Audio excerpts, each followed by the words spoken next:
Hello and welcome to Horse Sense. I'm Mohit Lalwani to bring you all the horse racing action from Singapore on the track and from behind the scenes. Well, on this episode, there's plenty on the track and from behind the scenes, where we went to one of the finest equine hospitals in the world.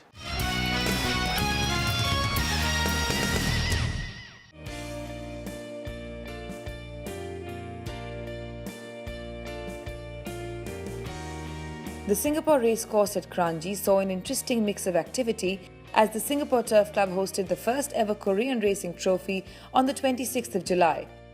While the purse of 250,000 Singapore dollars itself was impressive, what was interesting was that 3 Korean thoroughbreds had flown in for the 1,200 meter sprint in what was clearly now an international, if not a match, between Singapore and Korea. At the outset, it's going to take the much newer Korean Racing Authority to develop its bloodstock pool to the level that exists in Singapore, but this was certainly the right place to start. In the parade ring, the top 3 contenders were Super Winner, My Lucky Strike and Wimbledon. Wimbledon from Friedman's stable, on the other hand, was coming off a second-place finish, but that was in a Group 3 and his, at least on paper, should have been easier. Super Winner from Theo Kaiser's yard was the then 3-year-old and coming into this race on the back of 2 victories, all with KB Su on board. My Lucky Strike from Mark Walker's yard was also coming into this race on the back of 2 victories and was the favourite with Nunes in the saddle. It wasn't in fact long before the jockeys were mounted and sent off to the start to be loaded and set away. They're off in the KRA Trophy, and missing it badly was Olympic Anthem. Away well Super Winner, and from the inside Chiang-Gu's going to burn through and hold the front. So the Korean galloper Chiang-Gu shows the way over Super Winner in the early stages, then Gobi Ranger. Over on the inside next of all is My Lucky Strike trailing the leader. Out wider is Wimbledon getting a little keen from a Hypernova. Caster going up wider.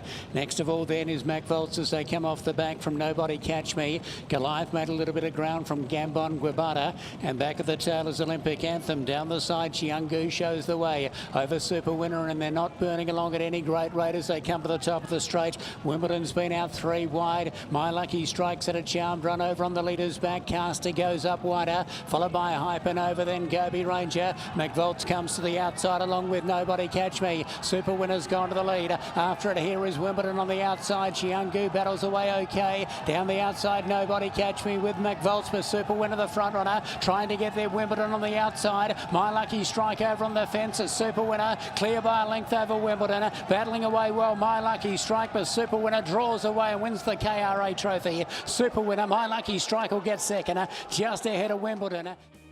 Well, we actually were thinking about running him in this race, and it was a bit of a question mark because his last start, if he was on a run and would have won, he wouldn't have been able to get into this race. So he had a bit of mucus in his throat after he galloped, and so we scratched him, and this was the next option. So he has, his first start on the turf, he actually ran second to Affleck, and then his second start, he pulled a muscle in his back. But subsequent to that, we've given a couple of workouts on the turf, and he's fine. He's good on the turf too. The horse is fantastic for me also. I very thankful for the Theo Kaiser always support me, and the trainer Mr. So also same. I'm very happy. To me, that day he tried quite well for me, and also when I look at the timing, when he's still plenty in him for me, if he like last 600 meters he can do it about 34.4. It's a fantastic horse. He's traveling all the way. Is plenty in hand everything. I just try to wait for the straight. That's all. It's a very simple to ride this horse. Very good. Super Winner got a super lead-in to the turn, and from there, once he was asked, responded to win with an air of dominance. Wimbledon didn't settle early and possibly did not get the best race home with daylight all the way home. Super Winner, a son of Kofero, has taken his earnings to nearly 400,000 Singapore dollars with this victory, much to the delight of his owners and connections who made their way to the presentation area.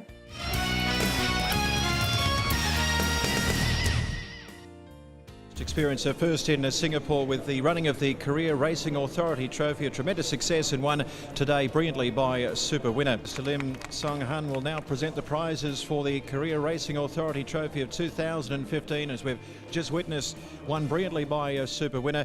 And to receive the winning owners trophy, please welcome Mr. Jeffrey So. Congratulations to Jeffrey So, and what a terrific horse Super Winner has turned out to be for him. That's his 6th win from 9 starts, and prize money now well and truly heading up to about $350,000. Congratulations to you. The winning trainer, and a big thrill for this man, Theo Kieser. Superbly prepared by Theo for his biggest payday today, Super Winner. This was his biggest test, and he's come through in flying colours, winning the race by a length and a quarter. And the winning jockey, very popular, KB Sue. Well handled by KB Sue, up on the pace, but as he mentioned earlier on in the interview, he's a very easy horse to ride, and a terrific performance by horse, rider and also trainer. And well done to Jeffrey So, the winning owner as well. It is Super Winner who takes out the Career Racing Authority Trophy.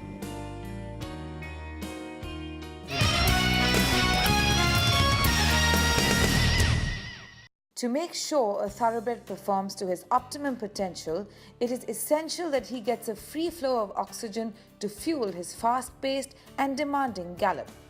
A horse's activity in this regard can be divided into anaerobic and aerobic. Aerobic activity requires oxygen, and anaerobic activity doesn't require oxygen. So for the first 30 to 60 seconds of intense exercise, the horse will use anaerobic activity until his body can get enough oxygen to his muscles, and then he'll slowly turn over to aerobic activity, which he'll use from then on to give the power to his muscles. Okay, so they usually switch from anaerobic to aerobic, and the horse, because he needs more oxygen for the aerobic activity, his heart rate will go up to pump more blood around, his respiratory rate or his breathing rate will go up to get more oxygen in, and his temperature goes up because the aerobic activity produces more temperature than the anaerobic activity. And also specific to the horse, they have a very big spleen which holds a lot of red blood cells which carries the oxygen. That contracts and gives them a lot more ability to carry oxygen around. A horse's respiratory passage is at play when it comes to the wind flow factors, an intricate mechanism that needs regular servicing. The nasal passage and where the air enters into the lung or the trachea, and they have a larynx or an opening and closing so they can eat food and not get food into their lung. If those areas are blocked from disease, or if the horse is a roarer or has another problem, then it will reduce the oxygen flow. And also if they have a lung problem, so if they have infection in their lungs, that'll reduce the oxygen that gets into the blood and therefore will reduce their ability to have aerobic activity. Because they need the oxygen, the limiting factor in aerobic activity is the oxygen supply. So they have enough glucose usually, they have enough of everything else, the limiting factor is the oxygen. So if we have an obstruction somewhere in his upper respiratory system or his lungs, he can't get enough oxygen, and that will then make less aerobic activity and he won't have the energy to supply to his muscles. So what exactly is a roarer, and how does one fix it? A roarer is when the horse's larynx, one side of it doesn't open properly. So the larynx has two sides and it opens and closes as the horse breathes and swallows. If one side doesn't open properly, we call that a roarer. There's different grades of roarers. They can be minor to very severe. If they're very severe, the horse will need surgery. If they're in the minor areas, we can run them over shorter distances because then they can use more anaerobic activity than aerobic activity. But that'll depend on the horse's ability and the trainer as well. Performance aside, one of the big concerns for a trainer is the lactic acid buildup, which occurs after a horse has run a race, as this causes fatigue. Well, lactic acid buildup is mostly from the anaerobic activity, and it produces what we call fatigue. So when a horse or a person fatigues, it's the lactic acid buildup in the muscle that stops the muscle from working so well and causes pain and aches. So it's actually an inherited function. So every horse and every individual will have a level of lactic acid that they produce and that they can take away. But it can be affected by feeding, training, and also the horse's action. So if you train a horse and feed a horse correctly and their action is good, you can reduce the amount of lactic acid and increase their ability to take it away, which means they'll recover quicker.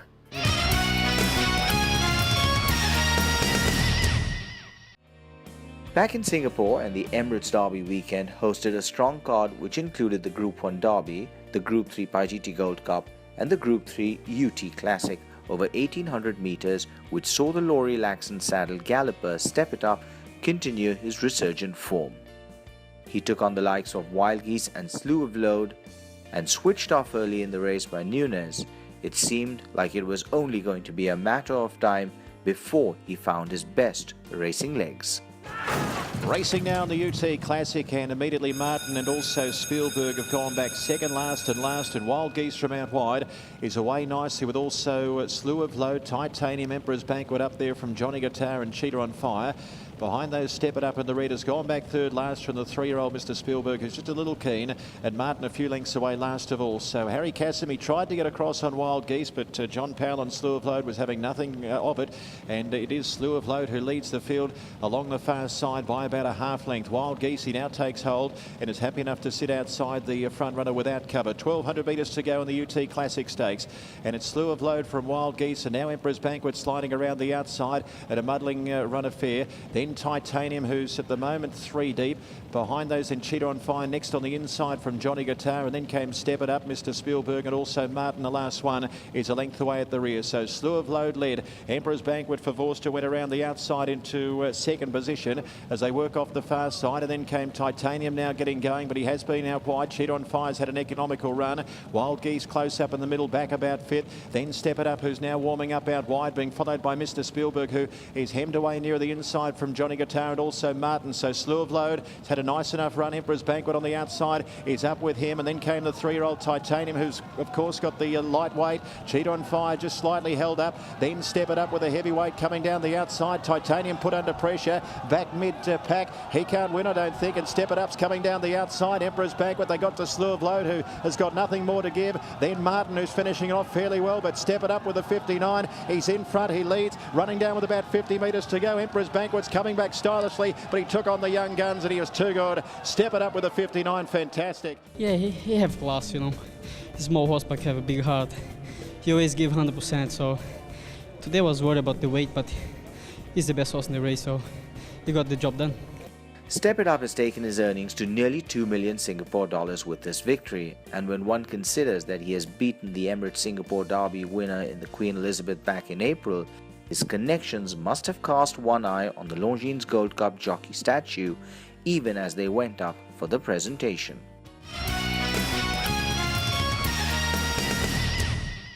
Champion of Singapore racing over the last 2 or 3 years, of course, a 3-year-old Triple Crown winner, Step It Up for the Tivik stable, and representing the stable, Mr. Ali. Congratulations. So carrying the high weight against younger horses with a lower weight, he's been too good, and a tremendous win by Step It Up.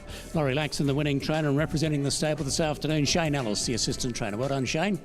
Congratulations, saddling up 2 winners already today with Amazing earlier on, and now the first of our feature race winners with Step It Up. Manuel Nunes, our champion rider here in Singapore at the moment, continues on another beautiful ride on Step It Up. Well done, Manuel, taking out the first of the feature races here this afternoon. So thank you to all involved with the presentation and the winning connection Step It Up after the first of our feature races, the first of 3 feature races, the UT Classics.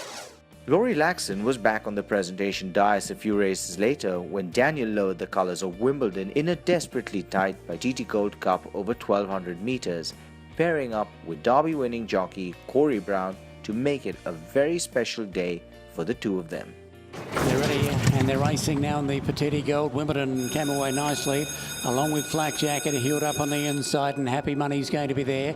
Now Kiwi Karma just toward a fraction, but moving up on the outside and coming across is Albany Reunion. It should get into a lovely position.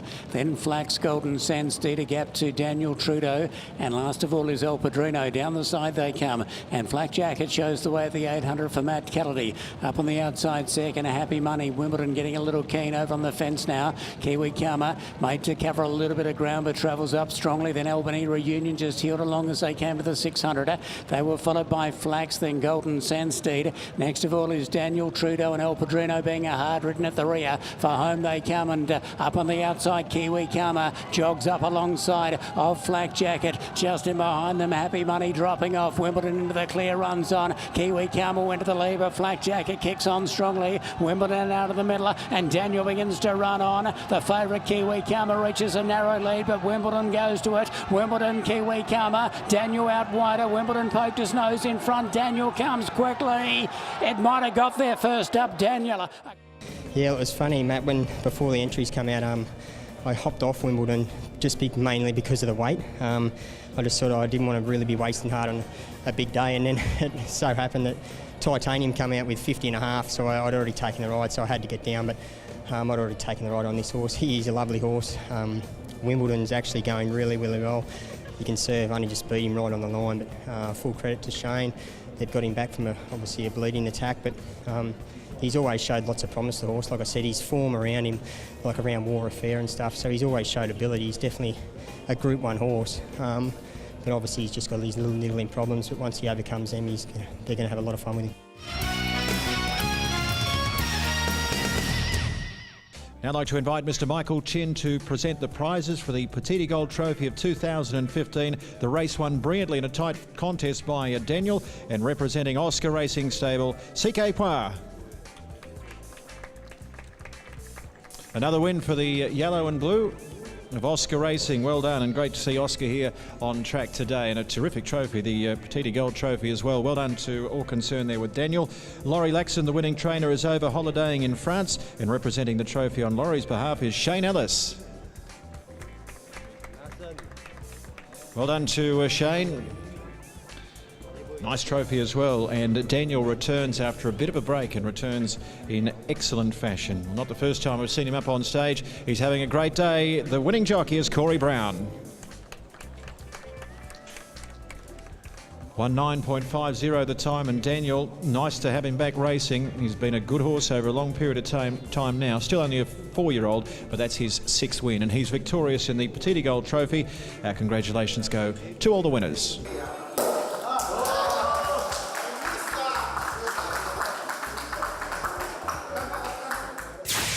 Well, and that's all we have on this episode of Horse Sense. As always, thank you for joining us. Do remember you can follow me on Twitter at Mohit Lalvani. Till I see you next time, goodbye. And as always, may the horse be with you.